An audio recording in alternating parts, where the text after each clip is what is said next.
به نام خدای زیبایی ها، سلام به روی ماهتون. جهانی هستم، مدرس نقاشی. خیلی خوشحالم که اینجایی و بدون که اومدن توی این دوره اتفاقی نیست. خیلی خوش آمد میگم ورود شما رو به قدم 4 از دوره فوق‌العاده 12 قدم نقاشی چهره. توی این ویدیو قراره که قدم 4 رو برات معرفی کنم، پس تا آخر این ویدیو با من همراه باش.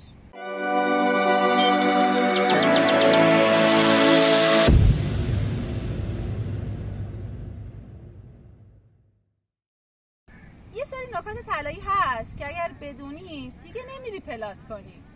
شبکه شطرنجی هم نمیخوای. میتونی خیلی راحت از این قواعد استفاده کنی و بینی رو در حالت‌ها و زوایای مختلف خودت طراحی کنی. میتونی از این قدم فوق‌العاده استفاده کنی و طراح نقاشی‌های خودت بشی. میتونی از شر هر چی پلات و شبکه شطرنجی راحت بشی. دیگه احتیاجی به میز نور نداری.